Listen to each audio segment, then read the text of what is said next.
Many times people say the science itself is neutral. It's how society decides to use it that makes all the difference. Welcome to Radio Davos, the podcast that looks at the world's biggest challenges and how we might solve them. This week, we are looking at the top 10 emerging technologies that are set to change our lives for the better. It may be something that's in stealth mode. It may be something that is a very limited distribution or knowledge of, where it just turns out to change the world. We're looking at breakthrough tech, but we are not looking at bells and whistles and just the whiz-bang of it all. We are looking for something that is going to have meaningful change and impact. We look for weak signals that, in the noise to find out what's going to advance. These things tend to build. The world's problems are complex. They have built up over many decades, many hundreds of years in some cases, and solving them is also a bit complex. So how do you get ahead of that? Well, you have to keep an eye on what's coming up over the horizon and make plans so that those things that are coming up over the horizon can be dealt with in a collaborative and synergistic way. This is the 13th year that the World Economic Forum has published the special list and report. I am Linda Lucina, and I am guest hosting for Robin Pomeroy this week as our esteemed report co-authors are based here in the States. For the fifth time on Radio Davos, I'm very excited to welcome Mariette DiChristina. She is the Dean and Professor of the Practice of Journalism at Boston University College of Communication. How are you, Mariette? I'm awesome tonight. So glad to be here. Wonderful. And Bernie Meyerson. He is the Chief Innovation Officer Emeritus at IBM. How are you, Bernie? Doing well.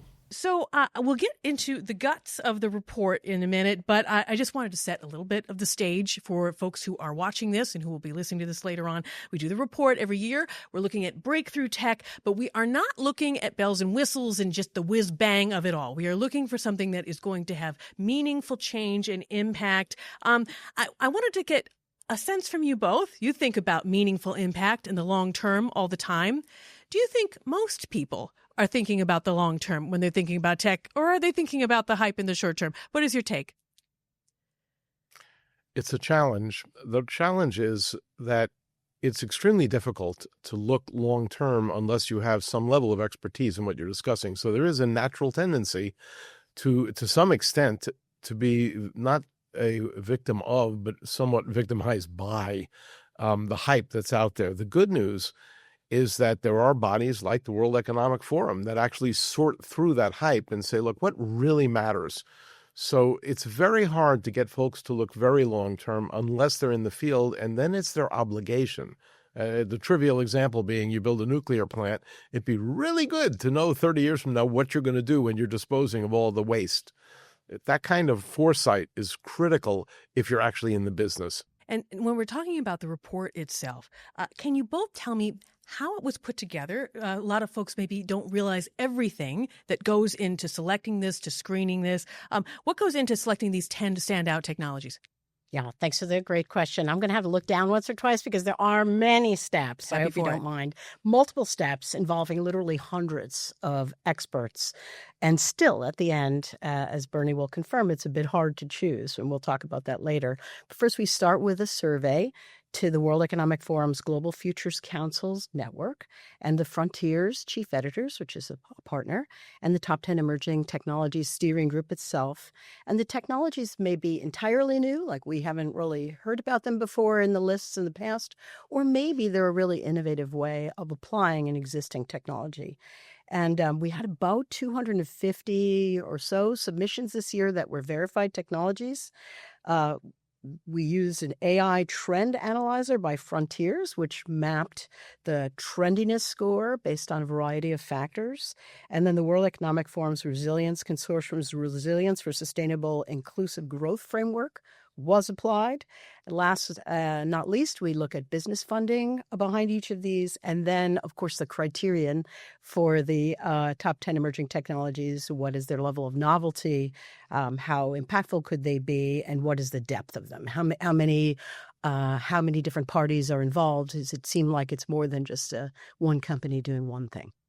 And then to be honest, there's a gut feeling. So you place a bet, which is it has such an enormous potential upside that even though it's not well known because it may be something that's in stealth mode, it may be something that is a very limited distribution or knowledge of, where it just turns out to change the world. The example, for instance, being CRISPR-Cas9, which back when we identified that as a team was almost unheard of. So if you did the typical analysis and said how much investment, how many people are out there doing it, it's a tiny number. But it enabled phenomenal things going forward, some of which, to be honest, we're still benefiting from today. mRNA vaccines, the transplants recently of organs from other species that, frankly, have been changed to be compatible with humans. None of that would be possible. So there is an element of just trusting the people you have on the committee to see things that are just foundationally differentiating, that they're worth the risk. And I think it is important to note that those were all technologies that had been identified in past editions of this report, which kind of gives a sense of the little weak signals that the report listens to and that all the experts listen to, that down the line can show that there's a real trend and that there's real potential and possibility. Well, why don't we get into some of the cool tech that we have? I'm very excited to start with structural battery composites, which doesn't seem sexy, but when I was reading about it, it is very, very cool. Tell me a little bit about it and why is it so cool?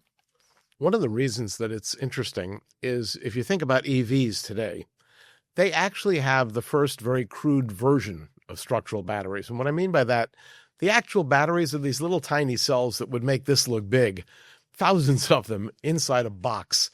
And the battery itself, however, is a rigid element to protect them. So what they do is they actually use that rigid frame of the battery to actually help support the car, literally hold it together quite straightforwardly.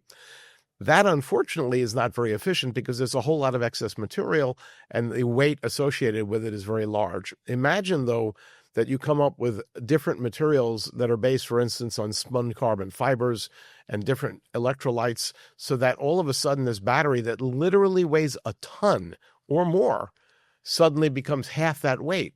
The differentiation in terms of the amount of energy it takes to push the car or to fly an aircraft, if equipped with these batteries, is spectacular. So there's an enormous potential upside, and people are working on it. So they would literally make, for instance, panels, flat panels in an aircraft where the panel actually is a battery. And you would integrate that with the aircraft so it would serve dual function. It is part of the aircraft, but at the same time, it's the energy storage system. Same thing with a car, same thing with virtually anything that utilizes energy. So it's an area that is evolving. It is early in the cycle. But the fact of the matter is that there's been enough progress, enough pressure because of the intent to eliminate, for instance, internal combustion engines to the extent feasible, that people are driven to actually do this work. And it looks quite promising, quite actually, based upon progress made in materials.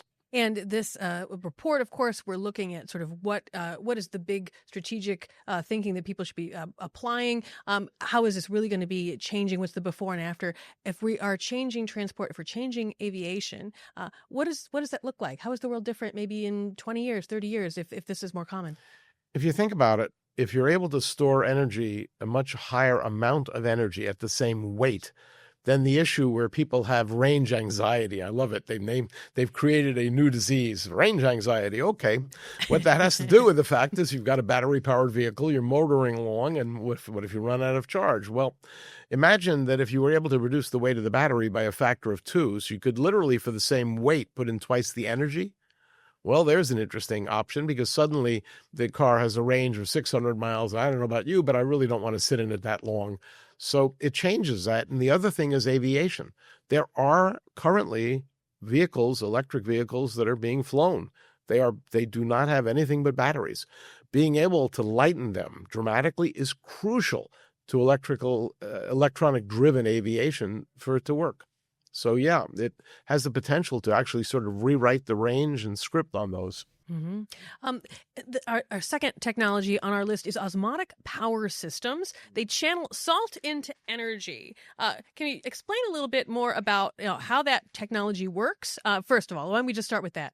Well, it makes use of the fact that if you actually separate very salty water from water that is not as salty, that actually gives you the opportunity to drive energy by putting a membrane between them. It's called an osmotic membrane, where very naturally the Earth tries to reach equilibrium, which is a fancy way of saying if you've got a lot of excess water on one side and a lot of excess salt water on the other side, the water will migrate over to the side with the salt to dilute it till we get the equal amounts on both sides, the equal salinity. In doing so, though, it generates pressure because water is moving across the membrane. You actually have excess pressure on one side. And the moment you create excess pressure, you can use that as one example to drive a turbine. So that is one example. That's physical. There's a whole other version of it where if you have disparate amounts of salinity, and it's easy to get it. If you have a plant that does desalinization, it takes the salt and separates it out of water, which means the little bit of water that's left behind has a tremendous amount of salt in it. And you can draw water in from a lake or an ocean that does not have as much. You actually can put a membrane between those two bodies of water that actually allow the separation of the actual ions in the liquid, so that the negative ones go to one side and the positive remain on the other, as an example. That's how a battery works. You literally create charge by having the right membrane there, and you can use it to draw electricity right off of that. So there are two very different approaches, one of which is you're generating pressure and using excess pressure to drive a turbine. The other is you literally are just separating the ions that naturally occur, because when you dissolve salt, it's sodium chloride. You get sodium ions and chlorine ions, and depending upon which way they go, you can actually move charge to opposite sides of a membrane and use it as a battery. And as the report mentions, we're merging both energy and sort of water resource management with this. But what I thought was really, really interesting about this is that there's the opportunity to rethink how we're using water at all with this. Can you talk a little bit about that and about the shift in mindset that this technology could make commonplace, which is that water isn't just something we use up, which unfortunately has been the reality for many, many centuries of mankind, and could be something else. Can you talk a little bit about that? Well, we basically recognize the criticality of pure water. There is a limited amount of that in the world, and frankly, it's being utilized faster than it normally is naturally generated. So the real issue we're up against is we want to make absolutely sure we make the best use of it possible. The interesting thing is that if you can actually take all of the energy that went into, for instance, desalinating water and creating this super rich, concentrated water, which has lots of the excess salt you took out of the clean water in it, to be able to then recover some of that energy by then using it to run a battery, it's a virtuous cycle. And that's something, again, the World Economic Forum has emphasized, is the ability to have sort of a circular economy where on the one hand, you're intentionally pulling salt out of water and creating really, really super saturated water with tons of salt, energy use. But then the flip side of it is you then use that to create a battery, which actually reduces the salt content by turning it back into energy that you use to run something. That virtuous cycle, that circular economy, is something that we really need to think of in terms of our natural resources, which are finite. And gives a strategic impetus and sort of a business impetus for the circular economy, which is much needed. Exactly. Absolutely. We also have really interesting for our number third technology, advanced nuclear technologies. Folks are familiar with nuclear energy, but what is new? What is changing with this? Can you talk a little bit about that? For many, many years, decades, the nuclear reactors have tended to be bespoke, which is to say you literally pick a site, you build a reactor there, you adjust the size of it and all that. The trouble with building what we call one-offs is there's always the opportunity, as standard as you try to make it, to introduce new issues that can be problematic. What people have recognized is there's an entirely different approach you can take, which is what would happen if we just designed small modular reactors that you literally could build in a factory and they're all the same, so that you had this economy of scale you've never had before, because you literally are building reactors that might be 1/10, 1/3 the size of everything before. And yes, if you need a lot of power, fine, put 5 of them in one spot, but they're all identical, which means the odds of a problem, the odds of an error, the cost of doing it, all of them are improved. So it's really a very different approach from what had been from the precedent. That's one. Two, people are also rethinking how you make a nuclear reactor work. There are some very, very novel designs where instead of running high-pressure liquids through a system and then having to worry about does the liquid become radioactive and all, there's some unique designs in use today, in fact, that, believe it or not, are just flowing inert gas, helium, over a bed of little pellets of uranium that get really hot. And what they do is they take that helium and they circulate it and take the heat out of it. And elsewhere, they basically transfer that heat to water and boil it and run turbines. Here's the good part about that. If the helium gets loose by whatever failure, it doesn't matter. I mean, other than the fact that you would talk and squeak like a bird, the reality is that you can vent it to the atmosphere because it doesn't become radioactive. That's hugely important in differentiating. And so people are experimenting now with very novel and inherently safe designs.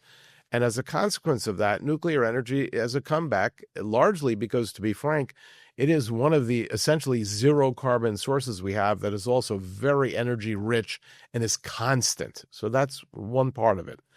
The future, the far future part of it, which we have to speak of because it would be foolish not to, is people are working feverishly on nuclear fusion, which has some enormous potential because basically if you fuse two hydrogen atoms, you get a vast amount of energy in the form of what's left over after you make a helium from that. There is an enormous challenge technically to make this a stable process because it has to run roughly at the temperatures found inside the sun, which is no small feat. But people are getting astoundingly close to this. They have not generated net positive energy yet, but they have successfully caused fusion. And the reactor designs today, there are countless reactors now built around looks like an overgrown donut. They call it a tokamak, where people are now progressing that as well. So nuclear energy, in spite of some very early issues that clearly you cannot ignore, nonetheless is making a significant comeback by people paying very careful attention to how we execute it. And what's the before and after? So for people who maybe don't really understand how the world might change, what does it look like? Why is this so critical to do? The criticality comes from the fact that there is such a massive electrical demand today that these coal plants that normally were going to be shut down are continuing to operate, generating tens of thousands of tons of carbon dioxide into the atmosphere and driving global warming at extraordinary levels. If you have something available that is energy dense, like nuclear energy, as opposed to those, just by doing so, you dramatically reduce the amount of carbon dioxide released into the atmosphere and the global warming impact. So that's a before and after that are actually incredibly valuable. And it can basically, you have enough demand today with the advent of AI and a shift to electric vehicles that we have to find additional means that do not pollute the atmosphere as we're currently doing today. So the before and after this is one of those methodologies that would accomplish that. You mentioned one of the things that could hold it back, which is that trust piece, right? People want to make sure that this is safe. As with all the technologies here, that's always a consideration. But I guess the other question that I would have, and it's mentioned in the report, will we have enough nuclear engineering experts in order to make this possible? What is the status there? That is a challenge in all fields of sciences. Right now, if you were to ask me that question bluntly, my answer would be no. I mean, let's be very honest. The challenge we have is when fields fall out of favor. There was a period of time after some of the issues with Chernobyl and issues with 3 Mile Island and later with Fukushima that people were not engaging in studying for nuclear technology for the simple reason that no plants were being built. Literally none. There was a long dead period of 10, 20 years when there were no plants created. And if you look at the graph, it's frightening. It's flat. And as a consequence, people don't pursue dead areas. It is no longer it is a vital need at this point. And my hope is that that's recognized by technical universities and we actually increase enrollment and attract people back to this. The good news is that the small modular reactors that people are now developing have actually attracted quite a bit of investor interest and quite a bit of interest, frankly, in the technical community. And when that happens, usually students pick up on it. So my hope is right today, probably we're well short of what we could need. But I would say in 3 to 5 years, particularly as these are licensed, it will grow to be sufficient. Our number 4 technology is engineered living therapeutics. So why don't we talk a little bit about this? These are really, really interesting. They're microbes designed to deliver therapies on demand. Can we talk through this? How does this technology work? Yeah, love to. So first of all, this is an outgrowth of synthetic biology, which is something that's been coming down the pike for a long time, where you can rewrite a piece of code and insert it into the organism. And I should back up and say, you said microbes, so this could be bacteria, this could be fungi, this could be even viruses, anything that can run a piece of instructions. I mean, the analog to computing isn't totally wrong there. There is instructions that the DNA provide, and that these little factories then can produce. And today we use a version of this, and that we use some engineered organisms in factories to help produce some of our therapeutics or medicines. But down the chain, we have to purify them, we have to test them, we have to do a lot of packaging and then getting them around, such that it costs about 70% of the entire creation and distribution process just to do all that purification down the line. But what if you could engineer these organisms so that they could be internal factories to use, so that once they've been engineered and then implanted, they could continuously provide medication. So imagine, you're going to ask me what could the impact be like. Imagine a diabetes patient, and there are so many millions in the world who suffer from this chronic disease, where they continuously have to monitor, make sure that their glucose levels are okay, and then apply additional glucose if that's needed to stabilize what they have in their bloodstream. Well, imagine if you had engineered living therapeutics, these little biofactories inside of you, and they could supply that glucose as needed by the body. It'd be more like what your body would naturally do if you didn't have that illness. So, in other words, something that can revolutionize both the patient experience, right, as you're saying, right, but maybe also just how we deliver drugs, the cost of these things, and also, as a result, the access to these therapeutics and to these treatments. I mean, absolutely. I mean, think about medications that are being transported. I mean, everybody's had something that you have to keep in the refrigerator, let's say, or something that's only shelf stable for a period of time. Well, now imagine that it's made in a central location and shipped around the world. You can't control the temperature perfectly all the time. You can't control the situations that the medicine's going to encounter. But what if you can distribute those, because they can be applied, more locally?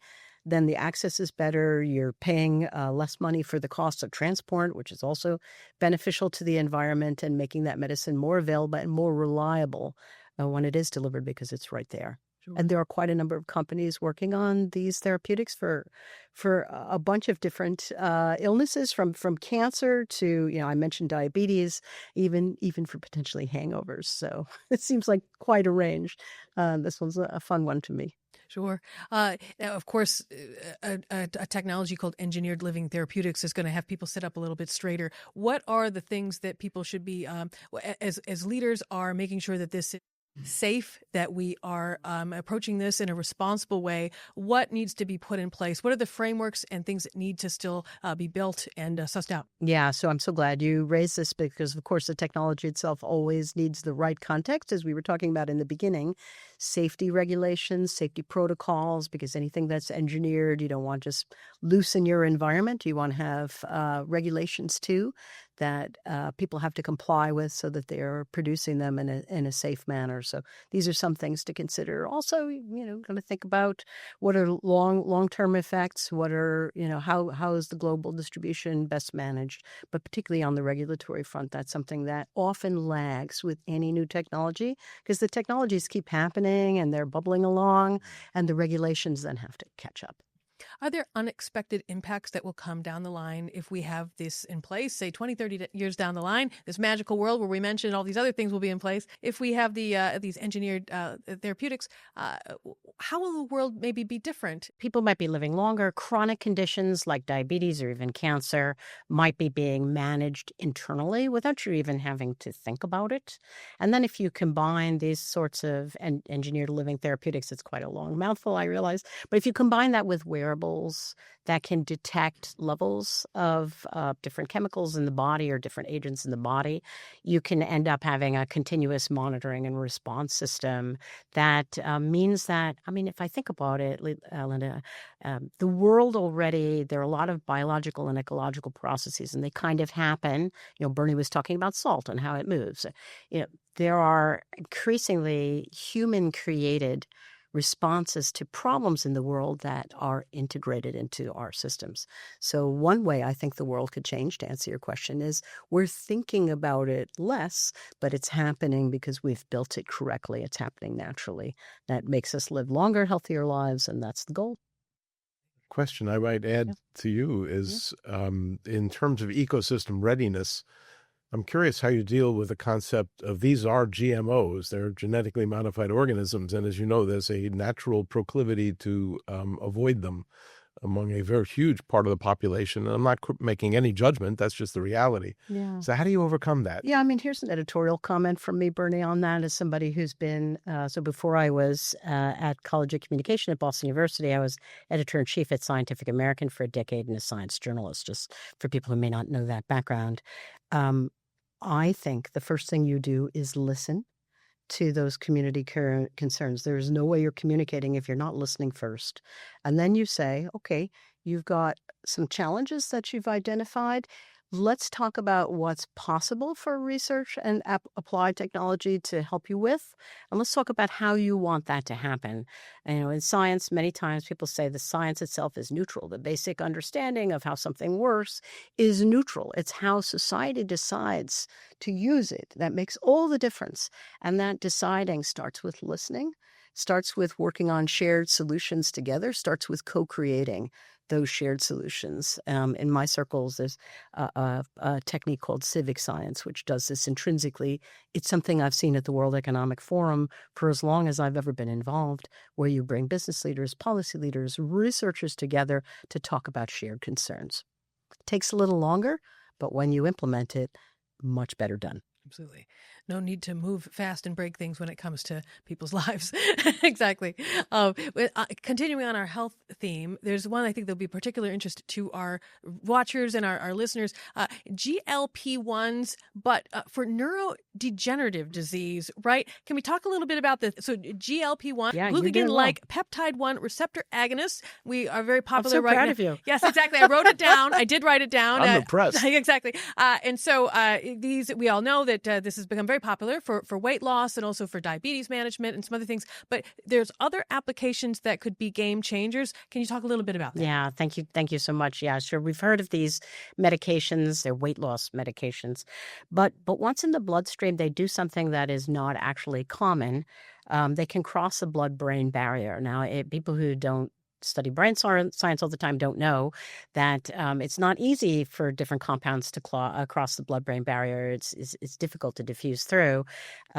One thing that does it is alcohol, which explains the effects on your brain very quickly of alcohol. But these drugs, this medication does as well. And when it does, it can interact with the neurons, the brain cells that are in there, and also the glial cells, which are helper cells for the neuron cells. And they reduce inflammation. And inflammation is the body's reaction to various things that happen and is responsible for a lot of our poor health effects. Inflammation is connected to so many things, from cardiovascular disease, indeed, to things like Alzheimer's and Parkinson's, which affect more than 50 million people globally, and which GLP-1s, as applied to neurodegenerative diseases, could really help with. And when we look at this, I mean, what are some of the things we have to keep in mind as far as what could either slow it down, or how do we keep it safe? What are these big factors that leaders who are considering this and working on this really need to keep at the forefront? Well, I mean, the first thing is, remember, we're talking about an emerging technology here, and it is a drug that's being used for one purpose that's being reapplied to another. When you do any kind of drugs in any people, you're going to want to be very careful that they pass all the clinical trials. And in this particular case, while the results are promising, they're still a little mixed. So we have a bit of work to do, but it does look promising. You want to make sure that you get through not just the so-called safety and efficacy starter clinical trials, but the big scale ones that show us that, yes, it is definitely safe for these purposes. And I think you want to make sure, too, that there are no other effects that we're aware of. Yeah. Yeah, I think it is important just for people listening to this. Yes, it's not clinically validated, as we mentioned in the report. These things are still under investigation and being sussed out, all the rest of that. Yeah, and of course, as we've, this is going to echo a theme that we will revisit often. There are regulatory changes that need to occur too with each new drug, each new application of a drug. You want to make sure that the regulations are following. Is there a bigger picture impact with something like GLP-1s and working on them for neogen that may be surprising? Yeah. Think about how many people are affected by, by things like Parkinson's, Alzheimer's. I gave you the number of, more than 50 million around the world globally. But now think about not just those, as tragic as that is, not just for those individuals who are suffering in long-term memory care support facilities, who are not able to recognize loved ones anymore. Now let's talk about the caregivers and the time they need to spend that maybe they could also be spending on other kinds of life-affirming work. I mean, it's very affirming, of course, to support your loved ones. So it could ease burdens for caregivers and, again, extend healthy lifespan, which is what we all want. As long as we're here, we want to be healthy. We want to be aware. We want to be enjoying this lovely planet that we're on. Our number 6 technology is autonomous biochemical sensors, wiring biological sensors for real-time insight. How does this technology work? Yeah, so what's wild about this is when we were just talking a little while ago about how increasingly our human-created, human-innovated responses are embedded in the world, integrated in the world through a variety of mechanisms. Imagine if we could get a moment-by-moment picture of an understanding of conditions in different areas. So one might be the environment, another might be the food we eat, another might be conditions in the body. These autonomous sensors can identify a target compound of interest and then using the transducer signal that it's there, and that lets us know that we need to intervene. Maybe there's a toxin in the food or something's gone spoiled. Maybe it's something in the environment that we're keeping an eye on, and then respond to it. And this idea of a world that automatically senses and is able to then respond to things that might be problems if they built up at scale is really an appealing one. And I think what's interesting about this is that we do have sensor monitors currently. People may be familiar with them if they sort of have diabetes. They're monitoring their glucose, things like that. Sure. And the advance here is that, of course, as you're saying, it's autonomous, sort of on its own. And so what would this look like if we were trying to get a handle on water pollution? How does that change problems like that, or sort of the next big crisis? Do we get ahead? You get ahead of it. One thing is you respond faster, and that's always good. But now let's harken back to our diabetes patients, and maybe they have engineered living therapeutics, and maybe they have these wearable sensors that are nearby that are able to see what the therapeutics are discovering and responding to, and then maybe it notifies you that much faster. I mean, in fact, there is, as you mentioned, there's a wearable glucose monitor that works with it. Now we're going to go to the next step of integration where it's happening automatically without the patient having to attend to these readouts and respond to them. And as we talk about in the report, that there's sort of one of the strategic big things to be looking at is the interconnected applications of it all, right? And that we could then dig into maybe the source of the pollutant, not just knowing that it's polluted. Tell me a little bit more about that interconnected piece that kind of can help people understand how the scale and the potential of this technology. Yeah, thank you. So our reports in recent years have been talking a lot about wireless technologies and then the data management systems that you need to be able to analyze in real time or very close to it all of these different data points that are coming in millions of different bits of streaming around. So yeah, it can help you. It can help you respond in a more integrated manner. Mm-hmm. And what will slow this down? We're going to have to get those data systems aligned. We're going to have to, particularly when we're talking about patient care also, privacy and security concerns about that data, crossing borders of different nations with that data. As you can very quickly see, that gets complicated rapidly, and countries have to work in concert to be able to have, so you mentioned the water example. Well, streams run from one country to another, lakes, cross lines. And we're going to need to think in ways where we can respond locally, regionally, through global interconnectedness. It's going to be vital. And there are other impacts to it, too. It requires energy. It requires, again, regulations, our favorite R word today, and some level of cooperation to make the local benefits and regional benefits possible. And stay on sensing. We have a different technology, collaborative sensing. How does this technology operate? Well, collaborative sensing, basically, as one example, you're talking about the FCC just approved a new frequency for communications, and it's basically an automobile to everything. Now, why is that important? Well, if you really think about people and transport, it's a collaborative process. Obviously, cars, you don't want them running into one another. But at the same time, they have no means today, literally, to take advantage of that other than hyper-locally, which is a fancy way of saying you have a set of either cameras or radar on your car, and you probably try not to run into the person in front of you. That's not collaborative sensing. What collaborative sensing says, what if we have cameras virtually ubiquitous in a city? Similarly, what if every streetlight is controlled ubiquitously throughout the city? What if every vehicle communicates with a central location, again, throughout a city? Well, imagine you're coming up to an intersection. It's 2 a.m. Somebody who has been drinking, shall we say, excessively, is coming at high speed towards the intersection you're about to cross, and their light is red, and they are not slowing down.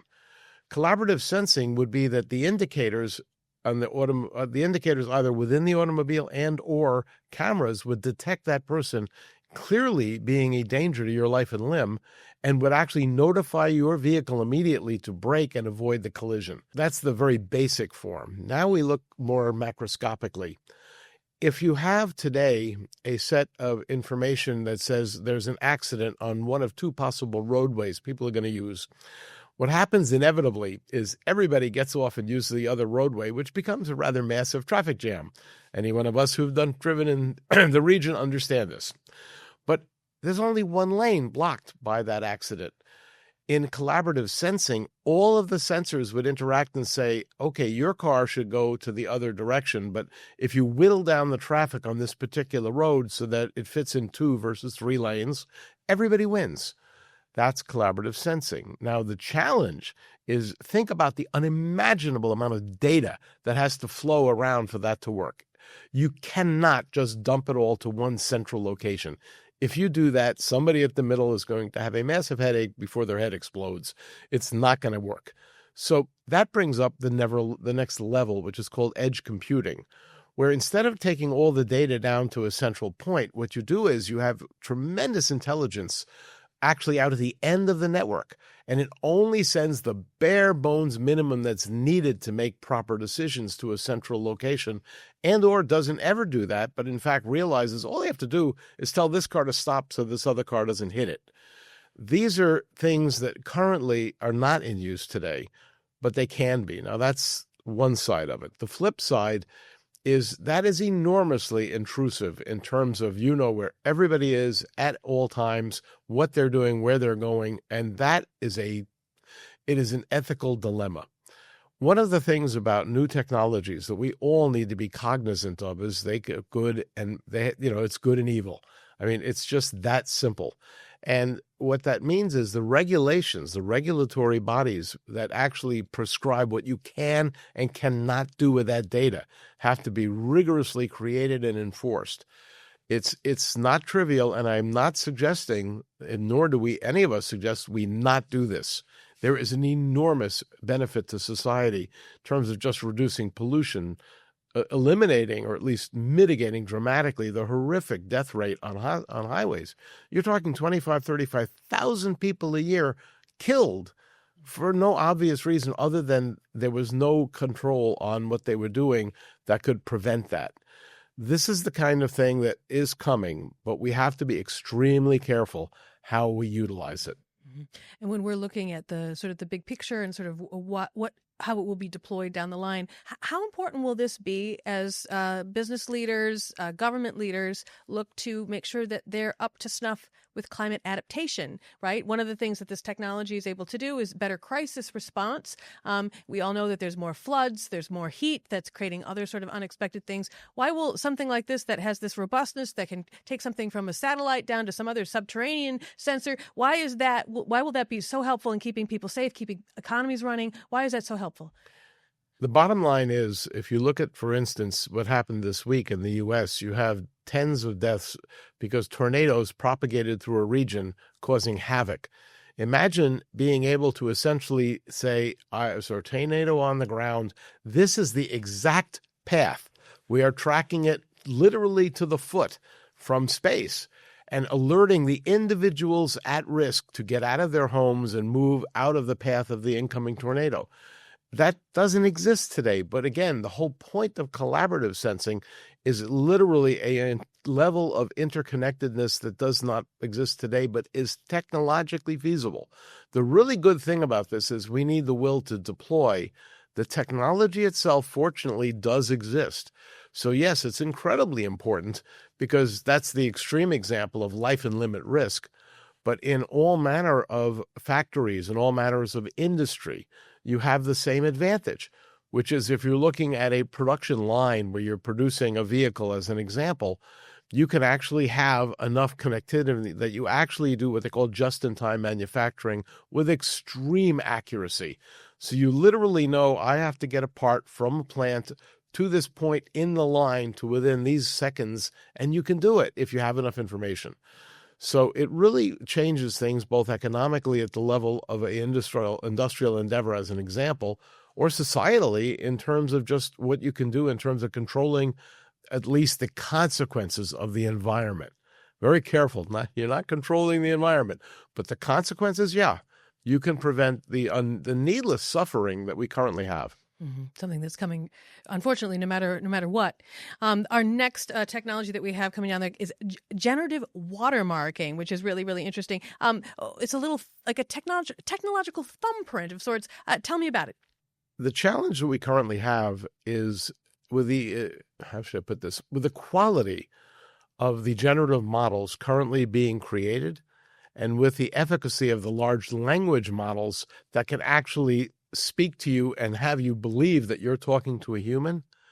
The challenge you face basically is, how do you know if you are?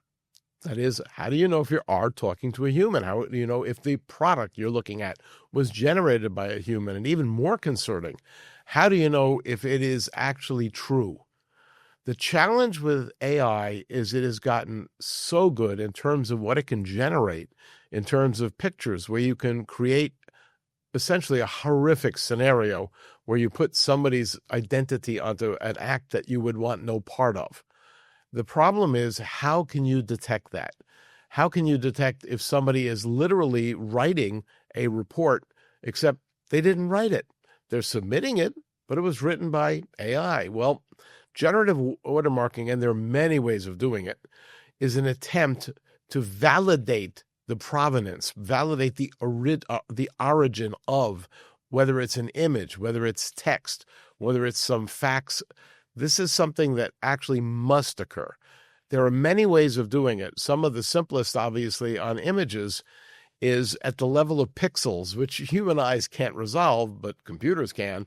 Literally at the level of pixels, you write a signature into the image that says, "Hi, I'm from AI." That's fine.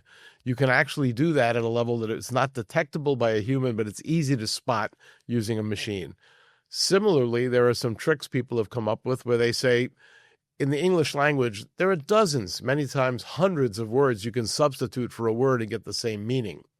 So what they do is they make a list of words that are like that, but they only, in an AI system, use one of each from that column. The odds of an actual human selecting the exact same mix of words, not a chance in the world. So you can very quickly scan the document and say, no. All of these words come straight out of this AI test. It's an AI document they're submitting as an original piece of work.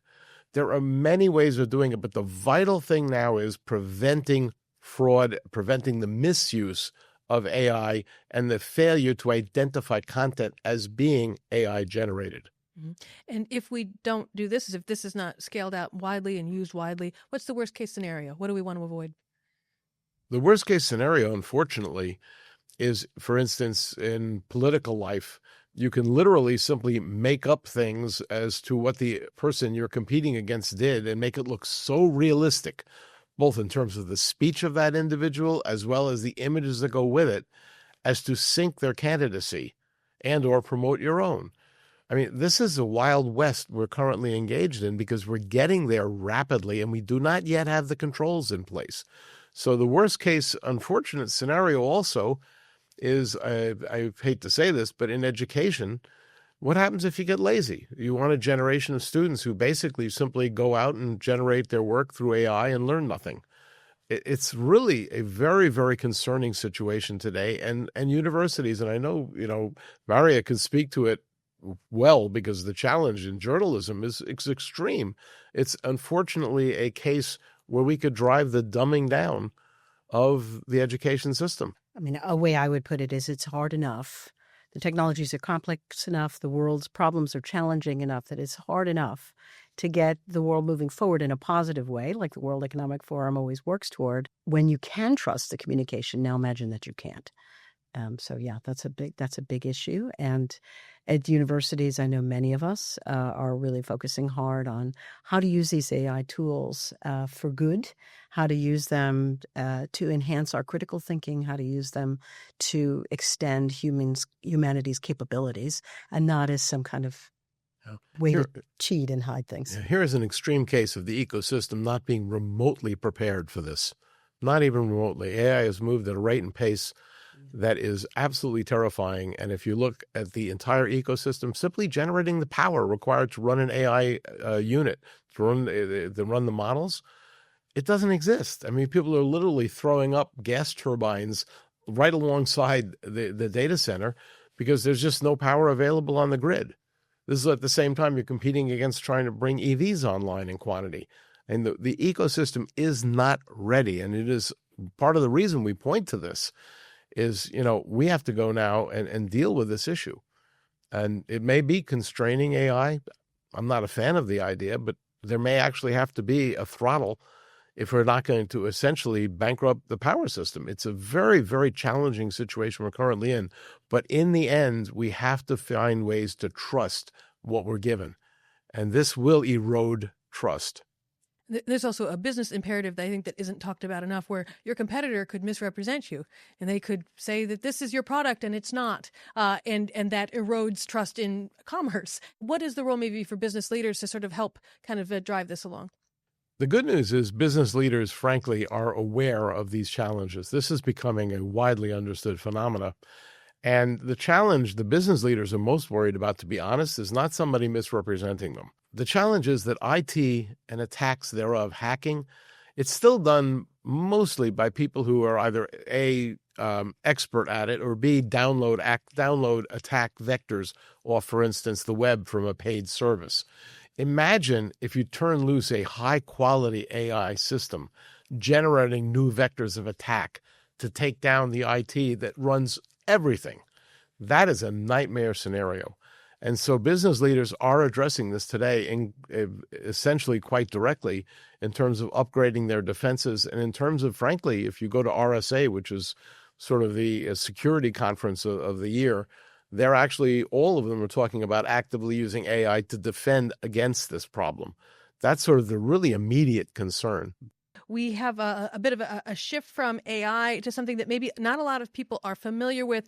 Green nitrogen fixation. It's hugely important. I don't know that a lot of people understand that it is a $200 billion market already. But what is it for those who aren't familiar? Yeah, so plants, of course, do this naturally.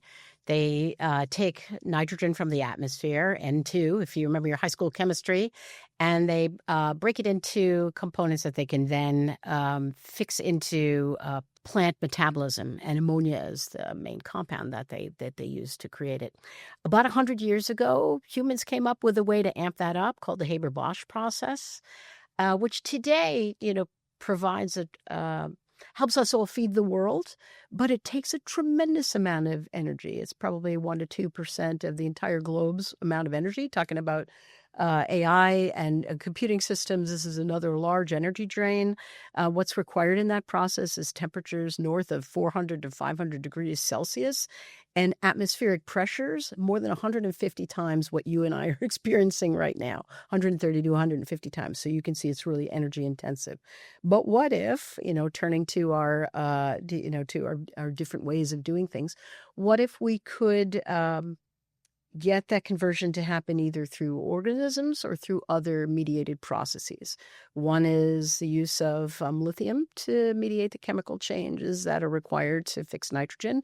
And another is, again, to engineer some organisms, particularly bacteria or their enzymes, to help fix nitrogen. And there are companies working on both of those. So huge impact. Maybe not the sexiest thing, but I think we all like to eat and we all like to make sure our food is arriving in a continuous way. And this technology, or both of the ways that they're going about it, have other advantages too. For instance, ammonia is a really great way to carry around your hydrogen instead of trying to do liquid hydrogen, which requires a lot of energy to make sure it doesn't escape. We all know hydrogen, lightest element in the universe. It loves to escape from things. So it's a better way to carry that. Also could potentially be used and is being set up to be used as replacement for diesel fuels in some marine applications. And also in this big picture, it also will kind of maybe reshape agricultural supply chains. What would that look like? We've been talking a lot about distributed opportunities here. So now today with the Haber-Bosch process, I just described to you, highly energy intensive, lots of atmospheric pressures. Obviously, you can't do that everywhere, equally around the world. We don't all have the capabilities. But if you can make it into either mediated processes that are simpler, like the lithium one, or using organisms that are engineered, you can then distribute it like some of the other technologies that we talked about and get all of those advantages. Less trucking it around, less energy required to do so. Mm-hmm. And there's plenty of efforts that are already in place with all this. But, what maybe are clouds on the horizon? What could slow this down? Well, anything new is always going to be a challenge. Although in this case, I think the challenge will be more physical than regulatory. And I think it's a matter of scaling across borders. And our very last technology, it is nanozymes, which are very, very interesting. And they're nature's catalysts for health. They're replicating nature's catalysts for health and environmental breakthroughs. So let's talk a little bit about that. It's already a $5 billion market, and it is set to grow to $60 billion in the decades ahead. What are nanozymes? A little bit more, and how do they work? So you've heard the word enzyme a lot in our conversation over the past hour today, and enzymes are needed to accelerate various chemical reactions.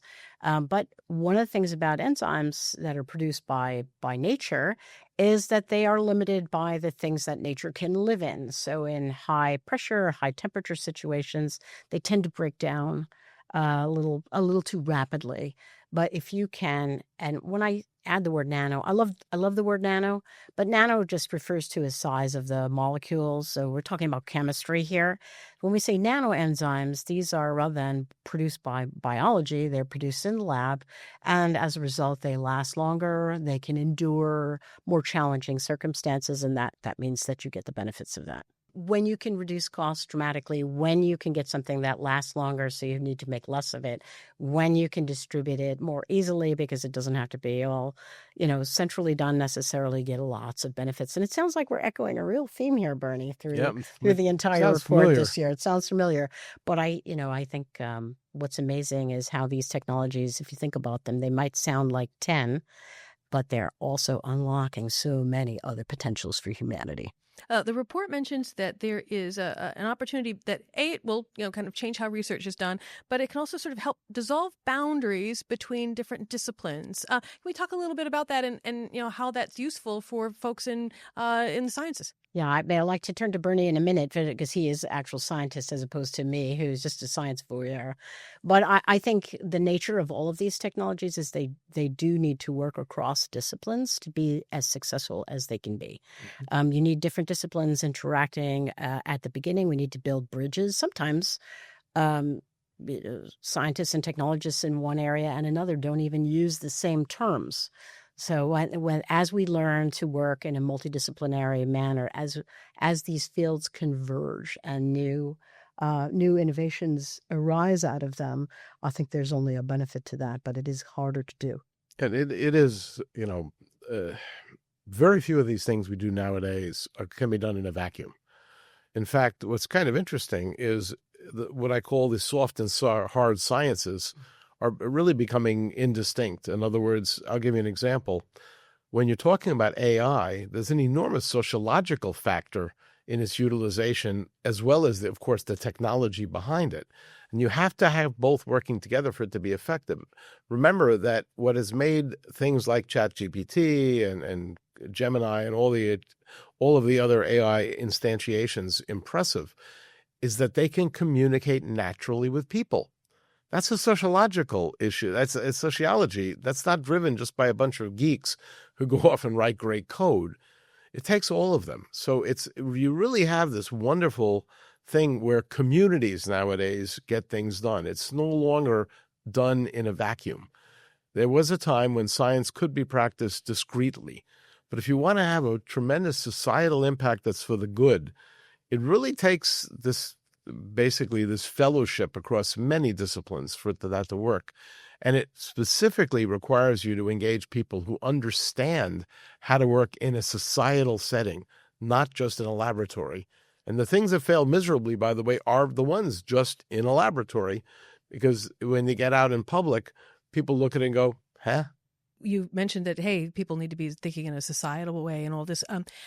As we have looked at all of these technologies, and we've been trying to make sure that we keep the long term in our sights as we do this, it's really, really hard. We mentioned that most people think about the short term. Most business leaders are thinking quarter by quarter, if that. Oh, there's a famous phrase, obviously I've worked in technology my entire career, which goes back many, many decades. We'll just leave it at that. After a while, because I've seen the hype cycles, you just get tired of it. And so I have a simple phrase that I use, which is data wins. Please, Lord, do not bring me your theory if the data says X and you're yelling Y. That is getting lost. It's a tragedy, because what happens now is people who have absolutely no knowledge, whatever, because they can amplify their voice so wildly on the web and elsewhere, it's become a force, unfortunately, for evil, to be honest, where if you have an opinion which has no basis in fact, you can nonetheless make it sound very, very real. And so the key thing people have to remember when they're looking to avoid the hype is data wins. If you hear something that says that, this doesn't work, there's no effective vaccine, data is that 300 million people died of polio in the 1900s, and since then the number on that scale is 0. Well, okay, that's data. You can have whatever opinion you want, but it doesn't change the data. And that's one of the ways around the hype cycle, is you force people to talk about actual facts with data behind them. So that's one of the things. And the other things is just be careful what your source is. A refereed journal, like it or not, is someplace that 10 experts have looked at something and said, yep, it meets the minimum criteria for reality check. And unfortunately, in the instance of the web, there's no reality check. The reality check is how many hits can you get and how much money can I make, independent of whether it's true. And it's very important to know the difference. And one of the more interesting things you're seeing today is they're looking to actually take away the web access at a young age where you're not yet equipped with enough knowledge to sort things.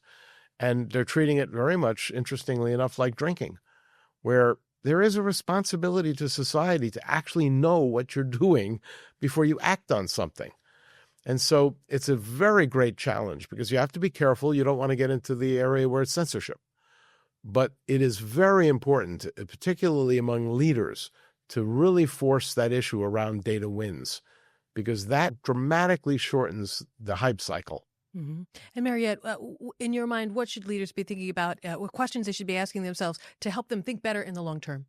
I mean, one thing, I love what Bernie was just saying about data, and I really celebrate the idea of an evidence-based mindset and thinking carefully about what's there. But, because leaders are so busy and because they don't have all the time in the world to do that, I suggest that they Also look to trusted sources. Bernie mentioned journals. I would also talk about conveners like the World Economic Forum, who bring together the experts in the world and produce rather concise reports of complicated issues. You don't have to be intensively investigating on your own for hours and hours every day.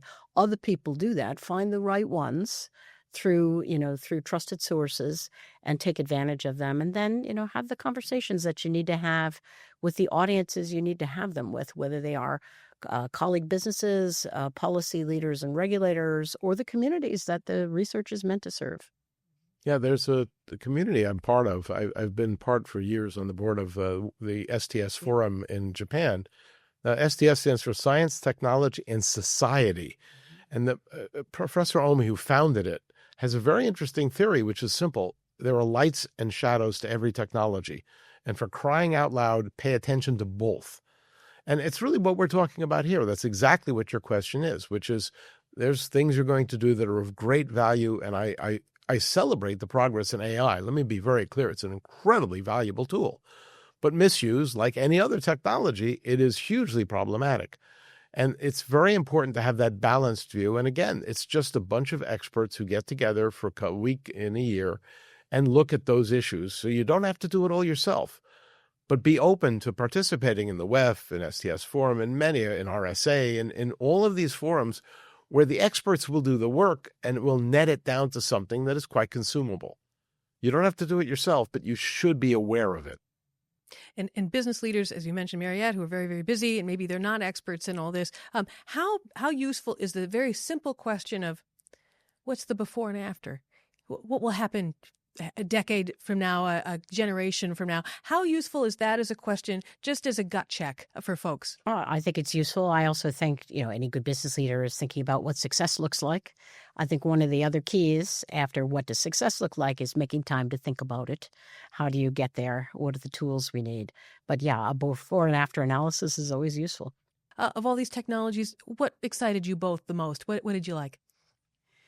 Oh, it's like you're asking me to pick between my kids. Bet you have a favorite even there. I was going to say. Yeah, I don't know. I'm going to make a general comment on that, which is I love how this year, especially, they are very integrated and they build one to the other. And that's another theme that the report mentions, which is that, you mentioned at the beginning, we look for weak signals that, in the noise to find out what's going to advance. But what the other effect, in addition to, signals that we're looking for, is that these things tend to build. Shoulders of giants and all that. And so what I'm really excited about, if I look at the entire package, how neatly and amazingly it fits together. Human ingenuity is just spectacular. About yourself, Bernie? I have a similar view of it. If you think about it, when you look at, for instance, any of the ones that we spoke of, for instance, collaborative sensing. Well, imagine the impact that has literally across all the other things I spoke of. Whether you're talking about, it's collaborative sensing. How do you know the data that you're getting is real?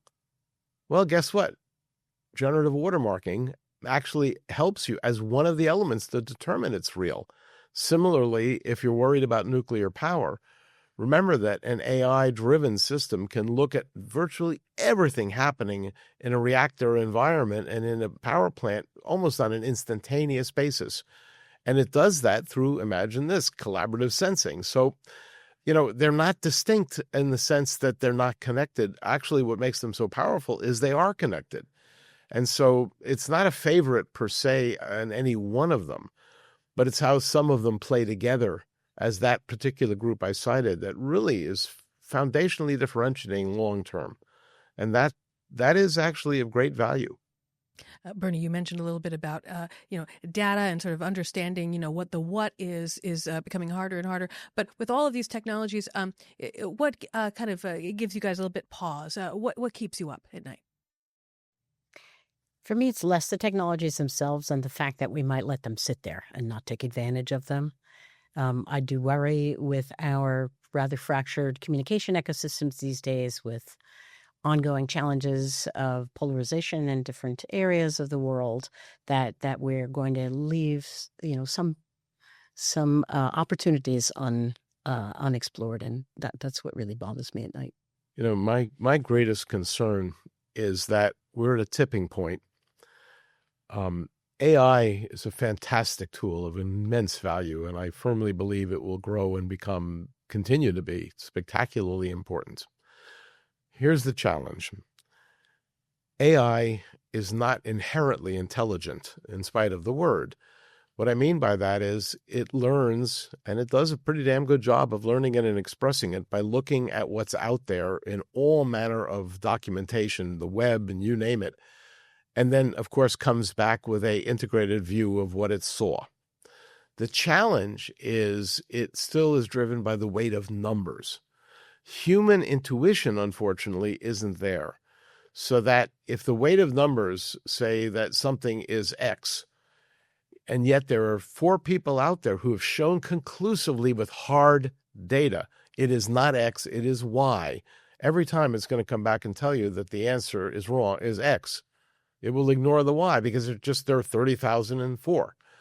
It's just how that works. And they have not come up with that. And I worry that we are undervaluing and not protecting that human intuition. We need people who will look at the great depth and look across things where they are suspicious that there's a problem and fix them, because AI is not in the current state able to do that. So I don't want the dumbing down of the scientific community by becoming reliant on what amounts to a fantastically effective and intelligent search system that can express itself very convincingly as to something being the case where, in fact, it is not.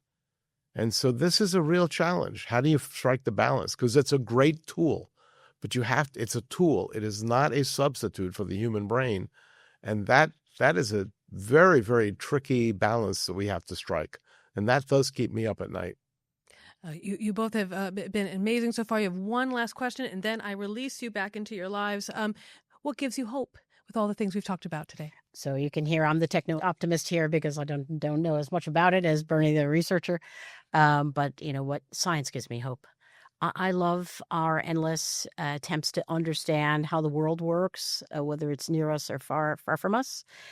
Sometimes it takes a long time between discovering an insight, like Einstein's general relativity and special relativity, which now we use every day in our phones for our GPS, right? We realize so that took how many decades? So sometimes we don't know what it's for, but it continues to happen. I mentioned before, I'm just really excited about human creativity. That gives me hope. What about you, Bernie? I'm going to be honest, what gives me hope is sitting here. You have to understand that the very fact that the forum does this and supports it with an enormous amount of effort. I mean, people who read this should understand it is not the two of us. Let me be really clear. There's an enormous team that did this. That gives me hope because they still give a damn. Okay, they're working on it. They understand the importance of doing it. And it's not unique. If I look around the world, like I said, the SCS Forum's another example, RSA, there are lots of great organizations out there that their people are driving it. An organization doesn't do a damn thing. It's got a heading and a tax bracket. But the reality is there's still lots of people out there who understand how vital it is that we have these discussions and share these concerns and address them.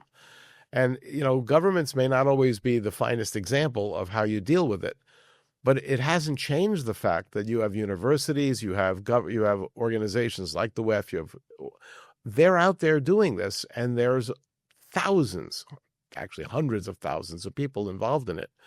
So it's not that all is doom and gloom, not the least. The very fact that we could find 10 things we look at and go, wow, or if you go back over it and you look at mRNA, and look at CRISPR-Cas9, that gives one hope because these came about because these very organizations drove the findings.